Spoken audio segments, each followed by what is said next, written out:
Hey everyone, it's Will, Gamer Dad, with another video for you. So first off, I'd like to give a shout out to one of my YouTube members, Tinky. Thanks for your support.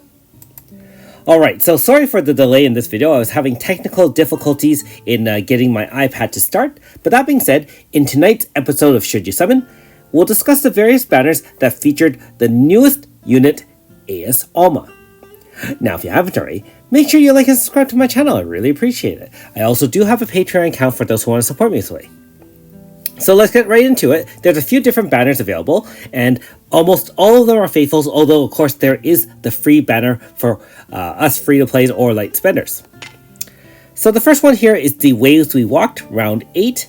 I'm not really sure how WFS decides whether or not the Ways We Walked banners will be free or for faithfuls only, but that being said, this one will last only about 3 weeks or so bear that in mind. January 28th UTC. You can do this twice. Does cost 1,000 paid chronostones, which means either a Heaven's subscription ticket or, from your paid stones. It does guarantee one of the 10 allies listed here, all ASs as well as one ES here. Guaranteed 10% times 10, and of course pulls 1 to 9, you can still hit all the other 5 stars in the game.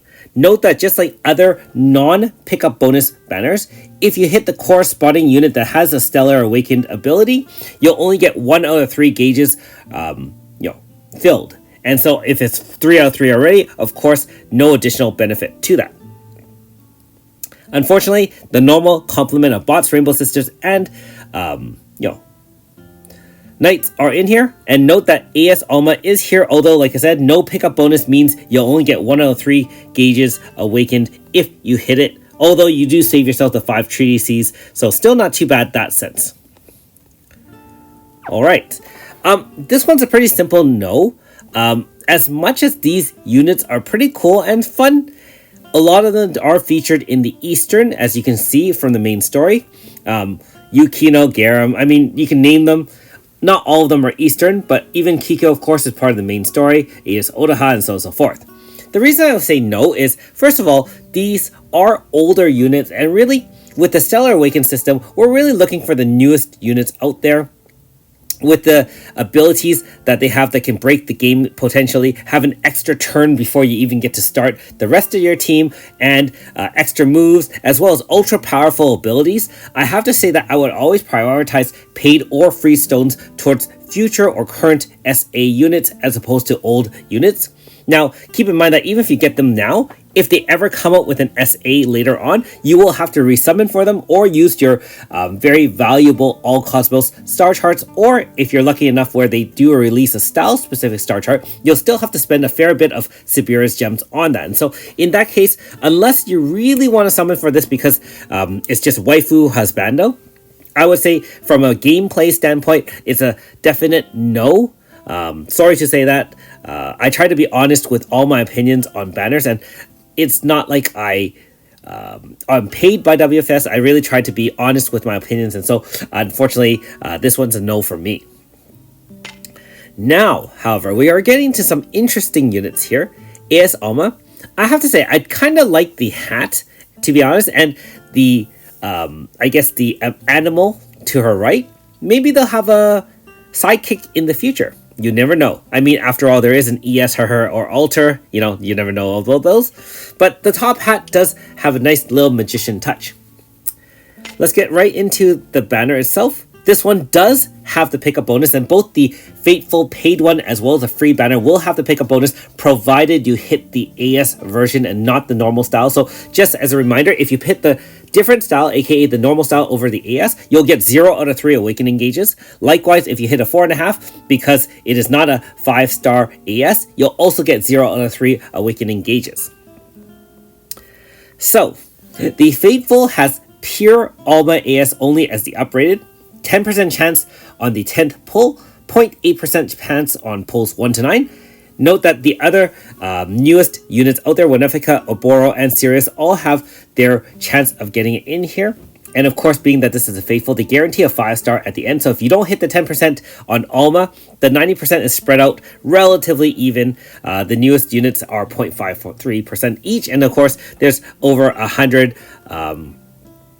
different units out there. And so they're spread out as such. Some of the older units are actually up to 0.74. Bots Rainbow Sisters are also in here, unfortunately. And so, of course, we do have the normal version as well. Keep in mind that the normal version is longer than the paid version, which is very interesting. I'm not sure why they do that.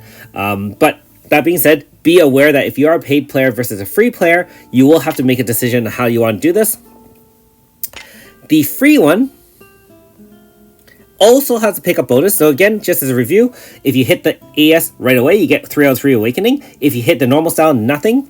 If you hit a 4.5, nothing towards your awakening gauge. If you happen to hit 2 of them or more, for every subsequent hit of the AS over the regular, you get a plus 10 shadow bonus for your bow. And just like the other one, the 4.5 as well as the normal style 5 is not upgraded. Now, this is pretty ugly. The reason I say that is in previous AS banners, before the Stellar Awakening system, if you have an AS, you usually have either split with someone else there for 0.8, or in the case of a pure banner for Alma, you usually have 0.4 on the 4.5, 0.8 on the 5-star normal, and 0.8 for the AS, accumulating with a 2% total rate up on any version of Alma. Now, the fact remains that even if you hit a 4.5 or 5-star normal, you will still have to use 3 Cosmos star charts and 5 treatises. But the fact that they don't even give you those odds make this extra ugly. Aboro and Sirius are here, and again, you get 1 out of 3 gauges if you hit a 5-star. Winefica, of course, being that she's still current banner, will not be available. All the other units are in here, so obviously some of the older, powerful units, Kumos, Tetra, so on and so forth. Bots, Rainbow Sisters, and Knights. No need to really pause on those. Alright, so, should you summon? Now, first things first, even before we discuss the power of the unit, I have to say, WFS man, don't cut back on those rated 4.5 and 5-star normals. I mean, we're already losing to the Stellar Awaken, being that it's a lot harder if you miss on this banner and you're off banner later. We're already going to be at a disadvantage. Don't cut off even the upgrades of the normal style, at least for newer players, so they can still have a form of Alma and eventually maybe save up. Now, that being said, Alma is a very interesting unit. Her normal style was already a zone setter for Crystal and the only Crystal zone setter. That being said, she had to VC in. The AS does not VC in a zone. However, how she VCs in zone, how she sets zone is essentially based on obviously her passive move, which can be enhanced if you Stellar Awaken her. And we all know about how to awaken those boards. You can watch my videos on Back to Basics if you need more information. If you have the normal version, no enhanced, aka non-Stellar Awakened, if you start in the front line with Alma AS and there are 2 or 3 crystal characters, her count is one of them, you can automatically deploy without start using a move, Crystal Zone. If you unlock her SA board and you have 4 crystal units in the front line, it'll deploy and awaken zone at the same time. Now, this is the only way that I can see that her awakening zone, or setting zone, I don't see any way to set her crystal zone again, and that's pretty ugly. Again, with any zone setter, my primary, idea is to make sure that the unit itself has the ability to set a zone with a move. This one doesn't, and that is a huge disadvantage to her as a featured unit. So something to keep in mind. That being said, she's extremely powerful. She still has that trance state just like before, although it's called Alchemic High State. She still gives herself power, int, and speed plus 50. However, she becomes a tank where she becomes ultimate defense guard for 2 turns. She can replenish that with some mechanics that help that based on her stacks that she can gain. She can gain stacks at the beginning of the battle, which is 5. She can use a move to kind of give you more. However, and every attack she does, I think copies also count. Additional 1 stack. And so she can save this up. You'll need 5 for the first mode, then 10, then 20, then 40, then 80. And so obviously as the battle rages on, you won't be able to set it nearly as easily, but the first 2 times, 5 and 10, should be very, very simple. So you're looking pretty much for 4 turns of ultimate defense as opposed to 3. That reminder is just like AS Radius, except it lasts for 2 turns at a time while she has all that power, int, and speed up. So she's going to be a massive DPS and tank at the same time, unlike Radius or even newer units such as AS Lovely. Don't get confused with Critical Guard, which is basically the AS Sora and Ultra Daenerys tanking. Those are still pretty good, but this is absolutely 100% guaranteed tanking, provided you have no status on her that disables her. Very, very powerful in that sense. She retains her 4-star moves that can still have magic barrier pierce attacks, and they still have a very decent mod, so she can still fit in even her AS mode in magic teams that need barrier pierce, as provided they are vulnerable to crystal. She can also switch her moves with Brain Wrecker to the element weakness of the enemy, provided the enemy has a weakness. Newer super bosses may not have any weaknesses, so bear that in mind, that you might lose some benefit from that as you tackle more difficult content. Now that being said, her main AS moves are such. 1 does a crystal type magic attack AoE XL, inflicts rage. This activates her counterattack, so remember that she can tank with that guard while she's in the high state. And then it'll allow you to counter with a massive DPS, and if she's in that high state, she'll do even more DPS, and it heals 60% HP and MP 10%. Outside the lunatic or trance mode she has, then it only recovers 30 and 10, and also does a significantly less damage. However, it does counter all types of attacks, physical and magical attacks. So it makes her a very powerful counter heal tank that can have very massive DPS potential. On top of that, she does have her own main DPS, which, by the way, inflicts Elemental Break Crystal. It will change to the elemental weakness of the enemy automatically, so Kaleidos it, which is very, very nice. And if you combine that with Brain Record will now change her move not only to the weakness of the enemy, will also help to apply extra elemental breaks of the weakness element. And it also crit sets for the whole team, type attack up 50% for 3 moves, and if you are in Alchemic High State, which is obviously the transversion, she'll do even more damage and have Elemental Break 6 times instead of 3 stacks. So, very, very good in that sense. Now, should you summon? If you already have Alma and you're a light spender only, do not summon. So, the way I kind of look at summons in general is you're summoning or pulling on a banner to unlock the content, aka getting a version of Alma.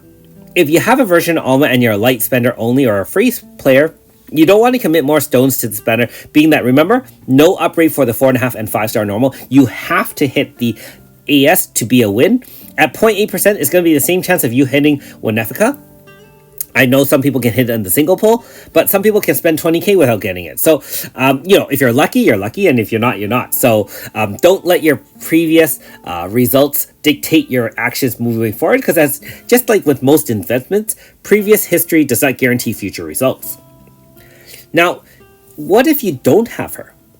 In that case, this one becomes a little bit more tricky. She is really interesting, but the fact that you don't have the normal style up rate is just 0.8. And so you don't even have the benefit of 4.5. Like, even Winefica gives you at least 1.2% chance of getting it, whereas this one only 0.8. And the unit herself is very, very interesting and does unlock a lot of potential. I haven't even talked about her SA moves, which just makes her a little bit more powerful. The SA moves is one that basically gives everyone, to make a long story short, gives everyone barrier pierce up to 6 times. Actually, no, just up to 3 times, which is still really, really, really good. And gives links, so after each attack, you'll follow up with another attack that can do more damage, also give a little bit of combo and AF gauge filled. And so, yeah, pretty good. She also does get, a fill bonus, aka when she is at battle start, the Stellar Burst gauge will fill depending on number of crystal characters in the front line. And so I'm not really sure that if you start with 4 crystal characters, whether or not you'll start with a full Stellar Burst right off the bat. I haven't tested out. Obviously, I don't have the unit. I suspect that if that's the case, she can do a first turn full Stellar Burst, which would be our first unit that can do that, by the way. Most of the other units currently available can only do that when you AF and then do enough attacks to kind of fill up the bar. One other thing I haven't mentioned earlier is that when you do have Stellar Burst, you really want to combine light units with light units and Shadow with Shadow, because they will help build the gauge a lot better than having a mix of both Shadow and Light, although that still does work. So keep that in mind. But yeah, she can do a lot, especially with that, but none of these moves are game breaking, in my opinion. The counter heal is very, very nice, and the fact that it's not locked behind the SA is quite nice in this as well. So I think if you get her right out of the bat, even as a normal 5-star or side grade her, she is quite usable. The fact that she doesn't auto set a zone with a move detracts from her beauty, and honestly, if you need a crystal zone, you might have to just VC her the normal style in. And so again, if you don't have the unit, I think she has a lot of potential. I'm not sure she's a must-have. However, spoiler alert, the next unit coming up after this is ES Thilly, which is also a crystal unit and can set crystal zone with a move. And I think playing with both of them together, just like the previous trend of playing with 2 units to kind of offset each other, aka Winnefica with Efi as a dual zone setter, or things like that, make it a lot more interesting. So I guess I'm kind of waffling here. I feel that she's good but not great. As a Stellar Awakened unit, I think, again, I don't even feel that she's as game-breaking as some of the other Stellar Awakened units moves that I've seen. Although, like I said, if I'm right and you can have 4 shadow characters in the front line or 4 crystal characters in the front line and it fills up your SA gauge right away on turn 1, that could be quite powerful. And so, if that's the case, then interesting, but still not an absolute. So again, to summarize, not sure she would be one I would target right away. If anything, you can always wait for the next banner, try for Thilly ES, and then come back to see if you really want AS Alma. Anyways, for myself, I'm planning not to pull because I already have Alma normal style. Of course, temptation for SA units is always there, but I'm really going to try to be strict here because look at me, I don't even have 10,000 stones, which, by the way, can be easily wiped out in one banner, being that you have to hit the 5-star in order to have the full Stellar Awakened. Otherwise, it's not really usable or viable. So let me know in the comments below how you did on the banner. And if you are still pulling or you haven't pulled yet, I wish you guys great luck. I always want you all to win, whether or not I pull or not pull. I always want my viewers, I want the people who play the game to enjoy the game and to get the units they want. Anyways, don't forget that there is an Astro archive in this update as well. For those who don't have this update, make sure you go to the App Store or Play Store and load it up. You'll get that. It is a new version. I'm going to bow out of the Astro archive. First day back at work after last week's holiday. For those who I didn't mention this earlier, but I did go to Las Vegas. And so instead of gacha gambling, we did some real gambling. Pretty much the same amount of cost. And yeah, I did okay. But I won't be pushing my luck here. Won't be pulling for AS Alma. Anyways, thanks for watching. We'll see you next time.